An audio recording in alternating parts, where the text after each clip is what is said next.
वकील प्रोफेशनल होता है, लेकिन वकील अगर धमकियों पे आ जाए तो उसका केस पर कितना असर पड़ता है, सोसाइटी पे कितना असर पड़ता है, और वो फरीक जो इस सारे साने से गुजर रहा हो तो उसको कितना इफेक्ट पड़ सकता है, उस पर कितना वो मुतासिर हो सकता है। सर आपका बहुत शुक्रिया। आपकी बहुत सारा, जब हम अटैच रहे भी थे तो मैं वीडियो देखता था, लोग बड़े इंस्पायर होते थे कि एक वकील जो कानूनी जंग लड़ रहा है किसी मुतासरा फैमिली के लिए, वो बड़ी पॉजिटिव वे में बात करता है, वो नेशन के लिए, वो मजहब के लिए, वो मुल्कों के लिए पॉजिटिव बात करता है। लेकिन पिछले कुछ दिनों से जब आपकी एक्टिविटी बहुत ज्यादा नजर आई है इस केस में, गुलाम हैदर को आप लेके घूमे, वहां हाई कमीशन गए, फॉरेन ऑफिस गए, तो उसके बाद फिर एपी सिंह अब वो अपनी असलियत पे आ गया है। वो मजहब का भी इस्तेमाल कर रहा है और वो खास तौर पर धमकियां में पैगाम भी भेज रहा है। तो एक वकील को क्या इस हद तक गिर जाना चाहिए जिस तरह वो काम कर रहा है? तो सर आप वहाँ की बार काउंसिल से, जाहिर एक वकीलों का मैकेनिज्म होता है, तो इंडिया की बार काउंसिल से, वहाँ की हुकूमत से क्या कहेंगे कि इस वकील को लगाम दो जिस तरह की ये गुफ्तगू कर रहा है, क्योंकि ये केस इंटरनेशनल केस है, जाहिर हार जीत भी होती रहती है, कानूनी जंग है वो बहुत लंबी भी हो सकती है, तो उस वकील को किस तरह कंट्रोल किया जा सकता है? वहाँ की बार काउंसिल से आप किस तरह अपील कर सकते हैं, वहाँ की हुकूमत से आप किस तरह रजू कर सकते हैं? तो आप जरा ये बताइएगा कि क्या कोई वकील की उसकी जो प्रोफेशनल लाइफ होती है या प्रोफेशनल उसका जो काम है, क्या वो इस तरह जा सकता है कि किसी के घर जाए, उसके बाद फिर सोशल मीडिया पे बैठ के रोज इस तरह की बीच में मजहब को इस्तेमाल करे? कभी कोई वकील, आपने जाहिर यहाँ पर भी हमारे साथ मुस्लिम वकील भी हैं, हिंदू वकील भी या सिंध में प्रैक्टिस करते हैं, जजेस भी हमारे हिंदू यहाँ पे रहे, कभी आपने देखा कोई और जज या वकील इस तरह की हरकतें करता हो जिस तरह एपी सिंह कर रहा है? देखिए, वकील का ये काम नहीं होता है कोई पर्सनल क्लाइंट के घर जाए, पर्सनल धमकियां दे, ये वकील का काम नहीं है। वकील का काम सिर्फ केस को परसू करना है, अपने क्लाइंट को लीगल जो है वो वे देना है। लेकिन यहाँ पर कुछ बात जो है कुछ अजीबोगरीब हो रही है, क्योंकि ये जो वकील साहब है कुछ ज्यादा ही सीरियस हो रहा है, कुछ ज्यादा ही इस केस में पर्सनल होते हुए, अजीबोगरीब बातें करते हुए रिलीजियस को बीच में ला रहा है। दोनों ममालिक के जो मामलात खराब हैं, सफारती ताल्लुकात खराब है, उनको बीच में ला रहा है। साइमल्टेनियसली ये वकील साहब मेरे क्लाइंट को धमकियां दे रहा है। देखिए, मेरा क्लाइंट पहले से ही मेंटली टॉर्मेंट में है, साइकोलॉजिकली शॉक में है, परेशान है, उसकी ऐसी कंडीशन खराब है कि हमें उसको एक डॉक्टर के पास ले जाना पड़ा क्योंकि वो मेंटली टॉर्मेंट में है। आपने देखा है कि ऐसी कंडीशंस में जो लोग होते हैं वो बड़ा परेशान, उनकी दिमागी रग फट जाती है परेशानी में।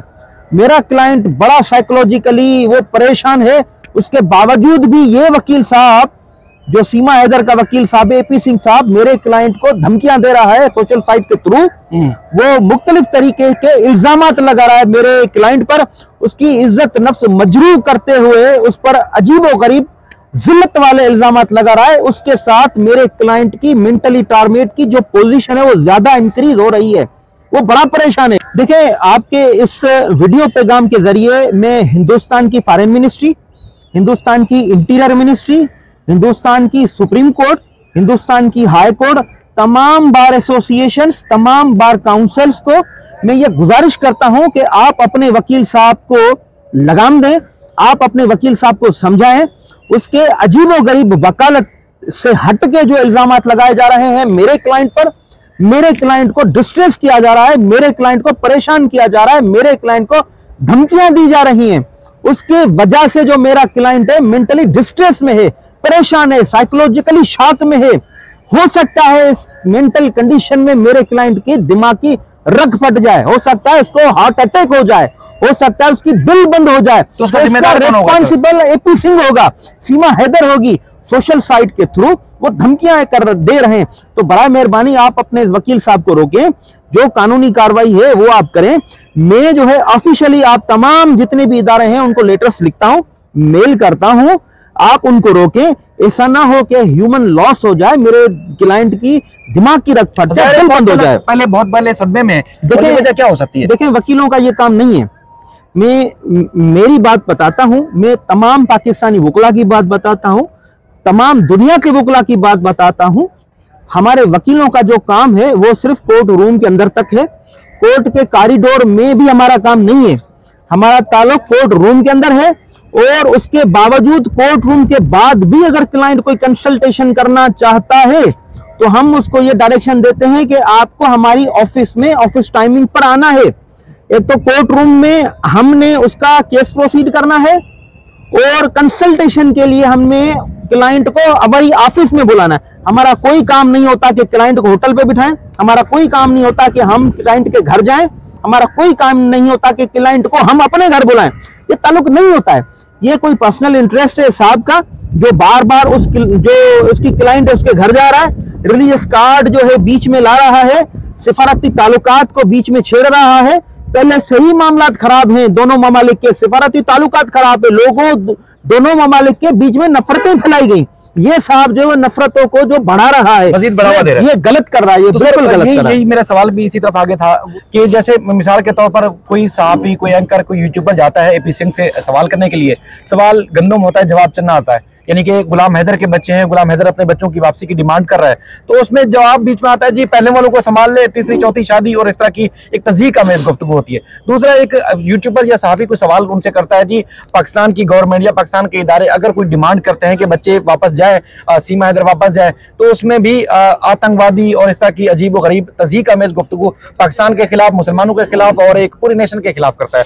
तो क्या किसी वकील को ये एथिक्स होती है कि लुच्चे लफंगे की तरह बैठ के गुफ्तगू करे, लीगल पॉइंट्स हैं अगर ठीक है, हार जीत या जो भी है उस पर गुफ्तगू करे, लुच्चे लफंगों की तरह गुफ्तगू करने का मकसद क्या होता है कि आपको डिमोरलाइज करे, आपकी जो अज़ाइम है उसको थोड़ा पस्त करे, क्या वजह हो सकती है? देखिए, ये वकील साहब जो है एथिक्स का सब्जेक्ट वकालत में नहीं पढ़ा है, लॉ ऑफ मोरालिटी नहीं पढ़ा है, ये नेचुरल लॉ नहीं पढ़ा है, और डिफरेंट लॉज जो बेसिक बुनियादी कवानीन होते हैं वो ये नहीं पढ़ा है।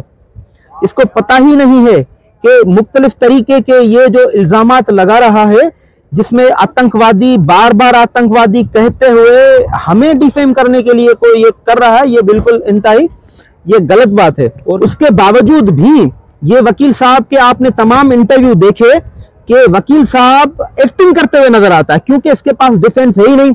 सबसे जो बड़ा डिफेंस था हमने मिट्टी में मिला दिया। अब ये जो भी इंटरव्यू देता है वो उसमें एक्टिंग करते हुए नजर आता है। अब आतंकवाद, पहले बच्चे, पहली बीवी, ऐसे एक्टिंग करते हुए नजर आता है। ये पहले नंबर का एक्टर है। मैं तमाम हिंदुस्तान के जितने बड़े बड़े डायरेक्टर हैं मैं उनको गुजारिश करता हूं, संजय लीला बंसाली को गुजारिश करता हूं, करण जौहर को, सुभाष घई को, बड़े जितने भी डायरेक्टर हैं उनको गुजारिश करता हूं उसको अपनी फिल्म में चांस दें, बड़ा अच्छा एक्टर है। दूसरा, मैं बिग बॉस वालों को भी ये गुजारिश करता हूं कि आप इसको चांस दें, बड़ी अच्छी एक्टिंग कर सकता है।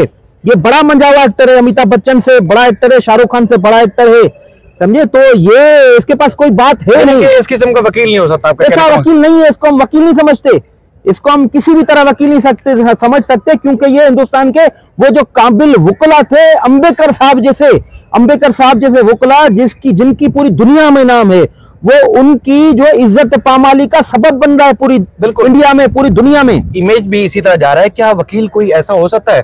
तो हम तो समझ रहे थे कि जैसे इंडिया समझता है कि दुनिया पे, चांद पे उन्होंने कदम रख लिया और उसके बाद दुनिया की जदीद टेक्नोलॉजी में इंडिया नाम कमा रहा है, तो जब हम इस किस्म के वकील को देखते हैं तो हमारे जो उनके अच्छे उनके लिए ख्यालात होते हैं वो तो मिट्टी में मिल जाते हैं। कि इस किस्म का गलीज भी बंदा हो सकता है किसी मुल्क में जहां वकालत की चीज हो। सर, हम गुलाम हैदर के मामले पे आते हैं। जैसे मैं थोड़ा इंटरप्ट करूंगा शाहिद साहब।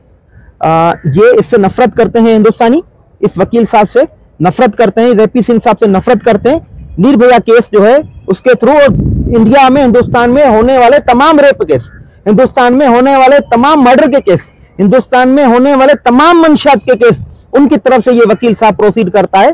तो इससे नफरत करते हैं। ये इसकी जो नफरत है ये नफरत के लायक है, इससे कोई मोहब्बत का इजहार नहीं करता है। तो इसको हम वकील नहीं समझते। इसका बार का लाइसेंस जो कैंसिल करके इसको घर बिठाया जाए, असल के सामने इसको बिल्कुल गटर साफ करना चाहिए। देखिए, वकील का ये काम नहीं होता है कोई पर्सनल क्लाइंट के घर जाए, पर्सनल धमकियां दे, ये वकील का काम नहीं है। वकील का काम सिर्फ केस को परसू करना है, अपने क्लाइंट को लीगल जो है वो वे देना है। लेकिन यहाँ पर कुछ बात जो है कुछ अजीबोगरीब हो रही है, क्योंकि ये जो वकील साहब है कुछ ज्यादा ही सीरियस हो रहा है, कुछ ज्यादा ही इस केस में पर्सनल होते हुए, अजीबोगरीब बातें करते हुए रिलीजियस को बीच में ला रहा है। दोनों ममालिक के जो मामलात खराब हैं, सफारती ताल्लुकात खराब है, उनको बीच में ला रहा है। साइमल्टेनियसली ये वकील साहब मेरे क्लाइंट को धमकियां दे रहा है। देखिए, मेरा क्लाइंट पहले से ही मेंटली टॉर्मेंट में है, साइकोलॉजिकली शॉक में है, परेशान है। उसकी ऐसी कंडीशन खराब है कि हमें उसको एक डॉक्टर के पास ले जाना पड़ा, क्योंकि वो मेंटली टॉर्मेंट में है। आपने देखा है कि ऐसी कंडीशंस में जो लोग होते हैं वो बड़ा परेशान, उनकी दिमागी रग फट जाती है परेशानी में। मेरा क्लाइंट बड़ा साइकोलॉजिकली वो परेशान है, उसके बावजूद भी ये वकील साहब जो सीमा हैदर का वकील साहब AP सिंह साहब मेरे क्लाइंट को धमकियां दे रहा है सोशल साइट के थ्रू, वो मुख्तलिफ तरीके के इल्जामात लगा रहा है मेरे क्लाइंट पर, उसकी इज्जत नफ्स मजरूह करते हुए उस पर अजीब गरीब जिल्लत वाले इल्जामात लगा रहा है। उसके साथ मेरे क्लाइंट की मेंटली टार्गेट की जो पोजीशन है वो ज्यादा इंक्रीज हो रही है, वो बड़ा परेशान है।